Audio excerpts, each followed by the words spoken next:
Hi hello నమస్తే welcome to Sri Bala stories. పర్యావరణాన్ని పరిరక్షిద్దాం, సురక్షితమైన పుడమిని భవిష్యత్ తరాలకు అందిద్దాం. 1972లో స్టాక్హోమ్లో మానవ పర్యావరణ సదస్సు జూన్ 5, 16వ తేదీల మధ్య జరిగాక 1973లో భూమి ఒక్కటే అనే ఇతివృత్తంతో మొదటి ప్రపంచ పర్యావరణ దినోత్సవాన్ని నిర్వహించారు. అనేక ఇతివృత్తాలతో అప్పటి నుండి పర్యావరణ సమస్యలపై అవగాహన పెంపొందించడానికి కృషి చేయడం జరుగుతోంది.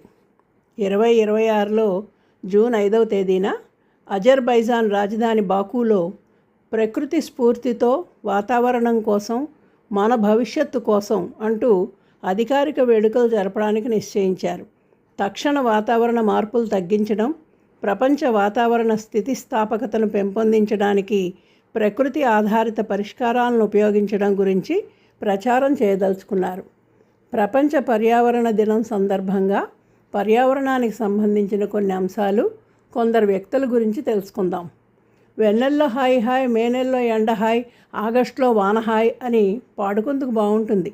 కానీ ఈ ఏడాది ఇప్పటివరకు వాతావరణ పరిస్థితులు పరిశీలిస్తే ఈ ఏడాది వేసవకాలం గడుస్తుందా అని వృద్ధులు, అయ్య బాబోయ్ ఠారెత్తిస్తున్న ఎండలు అంటూ పిల్లలు వాపోతున్నారు.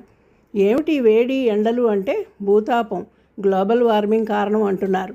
అసలు ఈ గ్లోబల్ వార్మింగ్ గురించి ప్రపంచానికి మొదటిసారిగా తెలియచేసింది స్వాంటే అర్టీరియస్ అనే స్వీడిష్ శాస్త్రవేత్త.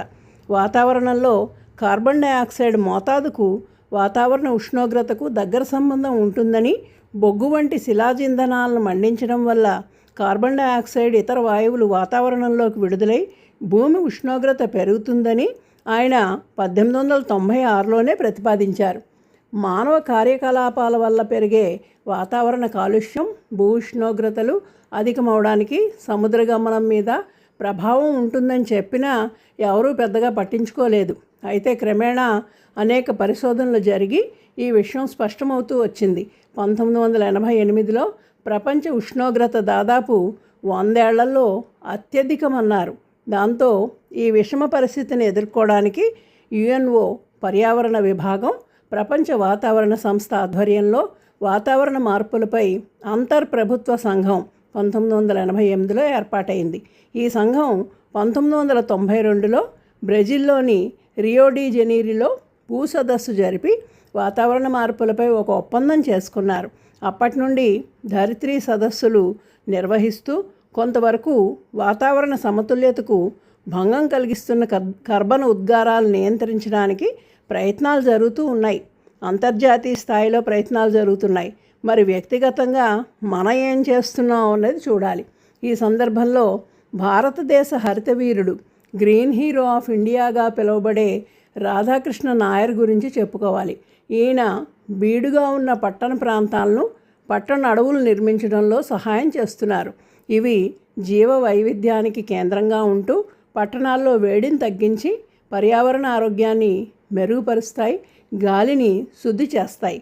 భారతదేశ అటవీ మానవుడు, forest man of India Jadhav పాయాంగ్ అస్సాంలో 550 హెక్టార్ల బీడు భూమిలో 40 సంవత్సరాల పాటు ఒంటరిగా చెట్లు నాటి అడవిగా మార్చాడు. 30,000 మొక్కలు నాటిన కర్ణాటకలో హొన్నాలి గ్రామానికి చెందిన తులసి గౌడ భారతీయ పర్యావరణవేత్త. సాలుమర్ద తిమ్మక్క, చెట్ల రామయ్య లాంటి వారు వృక్ష విస్తరణకు కృషి చేశారు. ఒక రకంగా చెప్పాలంటే అతి ప్రాచీన కాలంలో భారతీయులు పర్యావరణానికి విశేష ప్రాధాన్యత ఇచ్చారనడానికి నిదర్శనాలు అప్పటి సాహిత్యంలో కనిపిస్తాయి. రాజులు కూడా పర్యావరణ పరిరక్షణకు ప్రోత్సాహాన్ని ఇచ్చారు. ఇందుకు గొప్ప ఉదాహరణ మౌర్య చక్రవర్తి ఘనుడైన అశోకుడు. రహదారులకు ఇరువైపులా ఫలాలనిచ్చే చెట్లు నాటించాడు. మొఘల్ గార్డెన్స్, బ్రిటిష్ వారి బొటానికల్ గార్డెన్స్ ఇప్పటికీ మనం చూస్తున్నాం. చెట్లు నాటడానికి పర్యావరణానికి సంబంధం ఏమిటని చూస్తే, ఒక సంవత్సరంలో ఒక చెట్టు 12 కిలోగ్రాముల కార్బన్ డయాక్సైడ్ తీసుకుని 6 సభ్యులున్న కుటుంబానికి ఆక్సిజన్ అందిస్తుందిట. అంటే మనం ఎన్ని మొక్కలు నాటాలో చూడండి. 55 సంవత్సరాల వయసున్న చెట్టు 5.3 లక్షల విలువైన ఆక్సిజన్, 10.5 లక్షల విలువైన చల్లదనం, 6.4 లక్షల విలువైన భూసారం అందిస్తుందని 2021లో ప్రచురించిన సద్గురువాణి పత్రిక పేర్కొంది. మొక్కలకు కూడా రకరకాల స్పందనలు ఉంటాయని తను కనిపెట్టిన క్రెస్కోగ్రాఫ్ ద్వారా పరిశోధనాత్మకంగా నిరూపించాడు భారతీయ భౌతిక జీవవృక్ష మరియు పురాతత్వ శాస్త్రవేత్త బెంగాల్కి చెందిన జగదీష్ చంద్రబోస్. అందుకే చెట్లను నరకడం మానుకొని కొత్తవి పాతాలి. తాము ఎన్నటికీ నీడలో కూర్చోలేమని తెలిసిన వృద్ధులు చెట్లను నాటినప్పుడు సమాజం గొప్పగా ఎదుగుతుందని ఒక పాత గ్రీకు సామెత ఉంది. అది నిజమే. ఈనాడు మనం పాతిన మొక్కలు భవిష్యత్ తరాలకు ఉపయోగపడతాయి. అందుకే మన ప్రధానమంత్రి గారు ఏక్ పేడ్ మాకే నామ్ అన్న నినాదం ఇచ్చారు. ఇప్పటికైనా మేల్కొని అందరూ తలకు మొక్క నాటుదాం, పర్యావరణాన్ని రక్షించుకుందాం, ఆనందమయ ఆరోగ్యకర సమాజాన్ని నెలకొల్పుకుందాం. వృక్షో రక్షతి రక్షితః. Thank you. Please like, share and subscribe.